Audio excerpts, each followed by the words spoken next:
स्वयं भगवान शिव हैं, जिनके आशीर्वाद एवं अनुकंपा से यह मंदिर अस्तित्व में आया। जब काल के पहिए ने घूमना भी शुरू नहीं किया था, उस समय से भी बहुत पहले पाताल लोक में शंख के स्थान पर पिघले हुए सोने से सराबोर एक नदी बहा करती थी, जिससे उस नदी का नाम फाटक पड़ा। इस पावन धारा के गर्भ में स्वयं भगवान शिव लिंग रूप में निवास करते थे।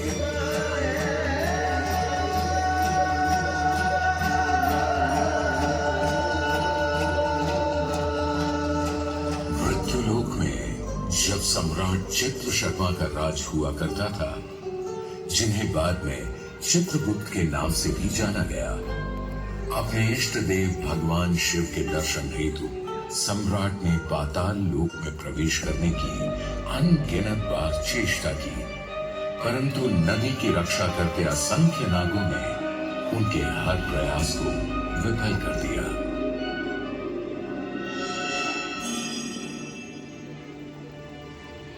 इतने विफल प्रयासों के पश्चात सम्राट चित्रगुप्त अपने प्रभु के दर्शन की अभिलाषा लिए वे मृत्युलोक में ही घनघोर तपस्या में लीन हो गए। लगभग 1000 वर्षों की कठोर साधना के पश्चात स्वयं देवों के देव महादेव ने सम्राट चित्रगुप्त को इस मृत्युलोक में आकर दर्शन दिए और उनसे कहा, हे वत्स, मैं तुम्हारी साधना से अति प्रसन्न हूं। मांगो, तुम्हें क्या वरदान चाहिए, मैं उसे तत्क्षण ही पूरा करूंगा। हे देवों के देव महादेव, मैं तो आपके दर्शन मात्र से ही धन्य हो गया हूं। मुझे वरदान स्वरूप आपसे किसी भौतिक या सांसारिक वस्तु की चाह नहीं है भगवान। तो फिर तुम्हारी क्या अभिलाषा है वत्स? निसंकोच होकर कहो। हे करुणा निधान, हे सर्वव्यापी, आपसे क्या छुपा है? आप तो सब जानते हैं। इस मृत्यु लोक में भी अन्य लोगों की तरह आपके असंख्य भक्त हैं। मेरी तो बस यही मनोकामना है प्रभु कि आप समस्त मानव जाति के कल्याण हेतु अपने भौतिक रूप में मृत्यु लोक पर वास करें। मेरे प्रिय भक्त, पाताल लोक में रहने वाले नाग संप्रदाय भी मेरे अनन्य भक्त हैं। मैं भला उन्हें छोड़ मृत्यु लोक में कैसे वास कर सकता हूं? परंतु ये भी सत्य है कि मैं तुम्हारी भक्ति भावना की उपेक्षा भी नहीं कर सकता। मैं तुम्हें निराश नहीं करूंगा वत्स। मैं अपने स्वरूप का विस्तार करते हुए भौतिक रूप में मृत्यु लोक पर वास करूंगा और मेरे असंख्य भक्त मेरी आराधना ऐसे नाम से करें जिससे संसार को हमेशा ये ज्ञात रहे कि मैं कहां से आया हूं। सब आपकी इच्छा अनुसार ही होगा भोलेनाथ। मैं इस मृत्यु लोक में आपके पदार्पण की प्रतीक्षा करूंगा। तथास्तु।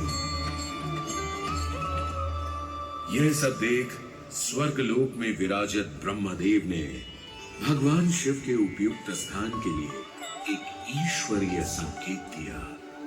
उन्होंने एक कमल के फूल को मृत्युलोक की तरफ फेंका। जब वह फूल पृथ्वी से टकराया तो उसी स्थान पर नीचे पाताल लोक में फाटक नदी से एक सुनहरा बवंडर निकलकर पृथ्वी को चीरते हुए एक स्वर्ण लिंग के रूप में धरा पर स्थापित हो गया।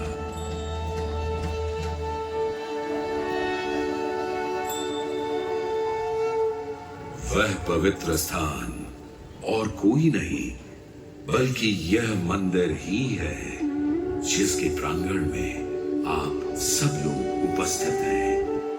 हाटकेश्वर का यह मंदिर, जहां स्वयं भू भगवान शिव को स्वर्णिम हाटक नदी से निकलने के कारण हाटकेश्वर के रूप में पूजा जाता है, इस नश्वर संसार में अपने भक्तों को दर्शन देते भगवान शिव अपने असंख्य अवतारों का स्मरण भी करवाते हैं, फिर चाहे वह उनका रुद्र रूप हो या दयालु महाशांत रूप, ध्यान मग्न आदि योगी हो या महाकाल पशुपति नाथ हो या नृत्य करते नटराज।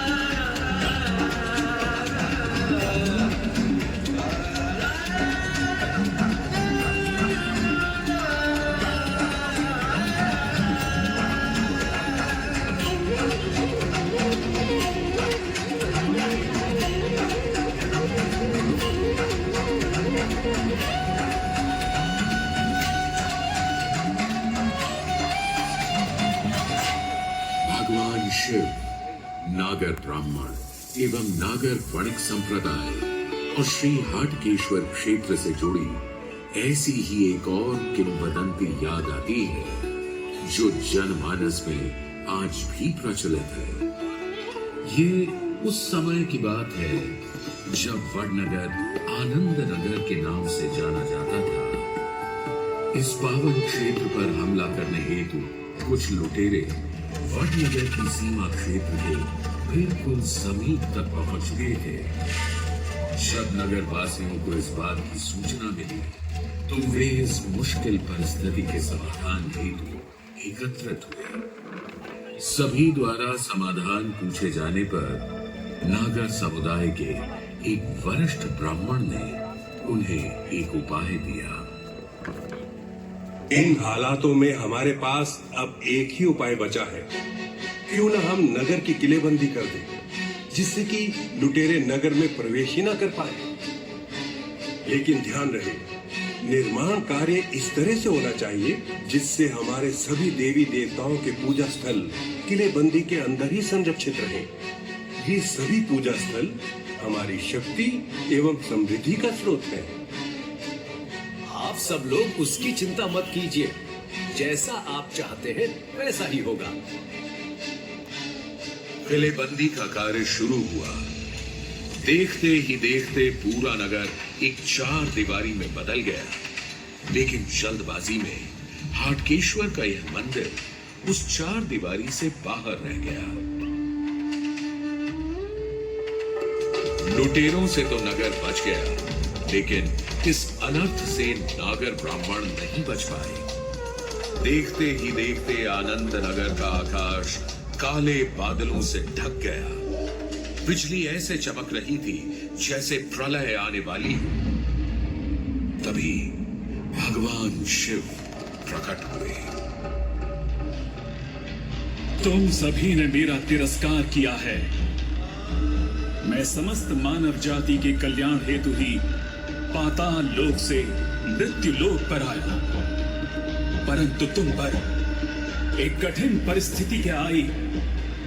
तुमने मेरा ही त्याग कर दिया।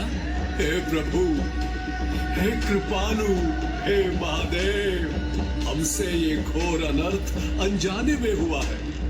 भला हम आपका त्याग कैसे कर सकते हैं? हमसे भूल अवश्य हुई है महादेव, हमें क्षमा करें, हम पर दया करें प्रभु, दया करें। मैं आप सभी नागर खंड के ब्राह्मणों को श्राप देता हूं कि आप लोग स्थायी रूप से कहीं बस नहीं पाएंगे। आप और आपका वंश आने वाले युगों तक एक स्थान से दूसरे स्थान तक भ्रमण ही करता रहेगा। नहीं प्रभु नहीं, ऐसा श्राप ना दे। ऐसा श्राप ना दे। आपके बिना तो हमारा ये अस्तित्व ही व्यर्थ है महादेव। भगवान कृपा कर हमें क्षमा करे, हम पर दया करे प्रभु, हम पर दया करे। महादेव के क्रोध से भी प्रबल कोई शक्ति है तो वो है स्वयं महादेव की करुणा। अपने प्रिय भक्तों का दुख स्वयं महादेव से भी देखा ना गया। उन्होंने उसी क्षण द्रवित हो अपने श्राप को एक वरदान का रूप दिया और कहा, हे मेरे प्रिय भक्तों, मैं तुम्हें वरदान देता हूं कि इस मृत्युलोक में नागर गणयति समुदाय जहां भी जाकर बसेगा, मैं स्वयं तुम्हारे साथ ही वास करूंगा। आज से मैं और तुम अविभाज्य हैं। प्रभु, हे प्रभु, हम धन्य हो गए। हम ये वरदान पाकर धन्य हो गए भोलेनाथ, धन्य हो गए। हर हर महादेव, हर हर महादेव, हर हर महादेव। इस स्थान की विशिष्ट बात तो यह भी है कि पृथ्वी पर प्रकट होने वाला पहला शिवलिंग हाटकेश्वर को ही माना जाता है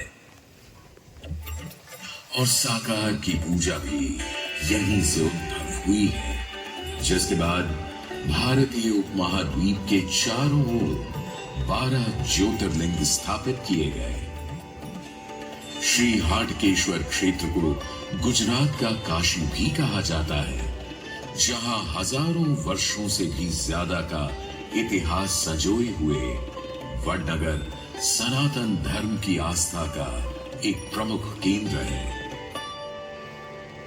भगवान शिव के अलावा वडनगर और उसके आसपास के क्षेत्र में कई और देवी देवताओं के मंदिर भी विद्यमान हैं।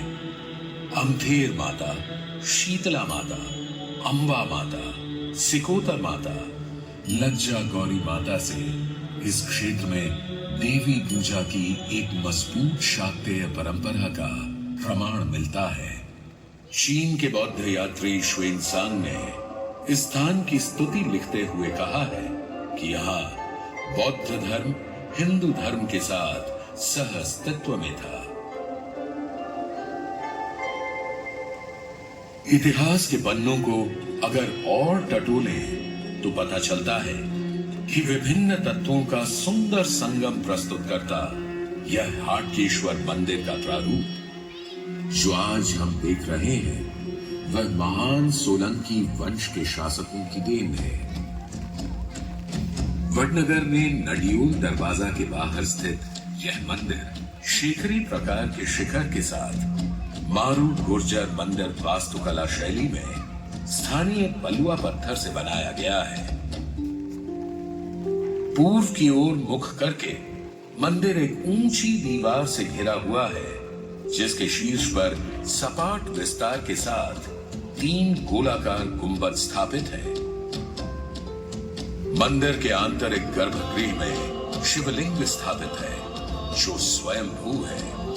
गर्भगृह में शिवलिंग के साथ मां पार्वती, भगवान गणेश, भगवान कार्तिकेय और नंदी और गंगा जी की मूर्ति स्वरूप दर्शन होते हैं। यह एकमात्र मंदिर है जहां भगवान शिव अपने पूरे परिवार के साथ निवास करते हैं। यहां मंदिर की दीवारों पर अंकित नवग्रहों, प्रमुख हिंदू देवी देवताओं, रामायण और महाभारत के दृश्यों को इस प्रकार से उकेरा गया है कि देखने वाला मंत्र मुग्ध हुए बिना नहीं रह सकता। इस मंदिर परिसर में काशी विश्वेश्वर शिव मंदिर के साथ कई सालों से दृढ़ता से खड़े इन 2 पीपल और वट के पेड़ों की पूजा का भी अपना ही महत्व है।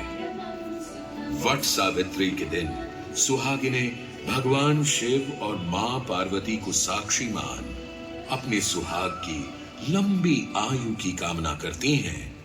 और इन वट वृक्षों का आशीर्वाद पाती हैं। यूं तो हाटकेश्वर में हर पल भोलेनाथ को ही समर्पित है, लेकिन महाशिवरात्रि और पतोत्सव चैत्र शुक्ल पक्ष 14 पर यहाँ की शोभा, आभा, यहाँ का उत्सव, यहाँ की पूजा अर्चना एक अलग ही वैभवशाली और दैवीय स्वरूप ले लेती है। महाशिवरात्रि की ही तरह यहाँ का दूसरा महत्वपूर्ण त्योहार है हाटकेश्वर प्रकट्य दिन। चैत्र माह में शुक्ल पक्ष की चतुर्दशी के दिन मनाया जाने वाला यह पर्व भगवान हाटकेश्वर के अवतरण की तिथि के रूप में मनाया जाता है। नमो हटकेशु अंबिकाय नमः। ओम नमो हटकेशु अंबिकाय नमः। ओम नमो हटकेशु। दिन रात बिना रुके 24 घंटे मंत्रोच्चार के साथ शिवलिंग का जलाभिषेक किया जाता है। इस दिन हाटकेश्वर शिवलिंग की शोभा यात्रा निकाली जाती है, जो मंदिर प्रांगण से निकलकर नियत मार्ग से होते हुए फिर वापस मंदिर प्रांगण तक ले आती है।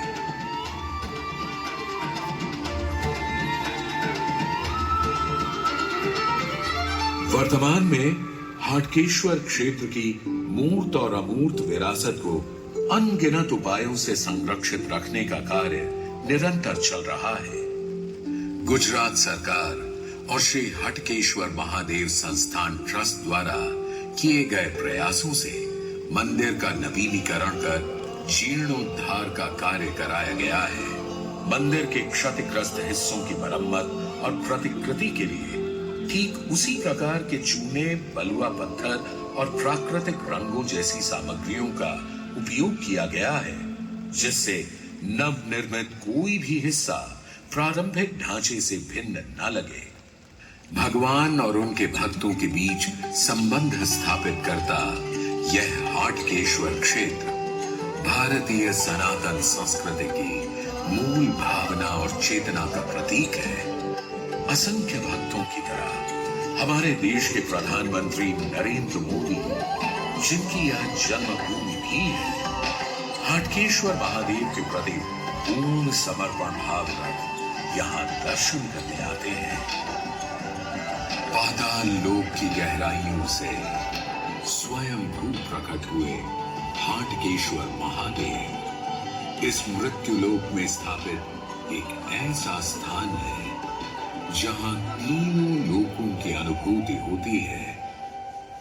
अनादिकाल से अविनाशी शिव और नश्वर मनुष्य के बीच एक शाश्वत बंधन का प्रतीक यह वडनगर समय चक्र में निरंतरता से प्रवाहित होता यह वडनगर सभी श्रद्धालुओं का प्रिय है।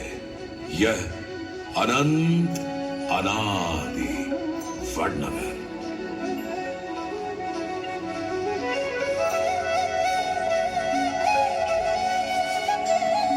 अनंत काल से अनंत तक त्रिलोकीनाथ महेश्वरा, नागरों के इष्ट देवता जय जय जय हटकेश्वरा। चित्रभास की घोर तपस्या को तुमने स्वीकारा, हुए प्रकट स्वर्ण नदी से दूर किया अंधियारा। स्वर्ण का तेज प्रकाश सूर्य सा सृष्टि का रखवाला है, अनंत अनादि वडनगर का हटकेश्वर क्षेत्र निराला है।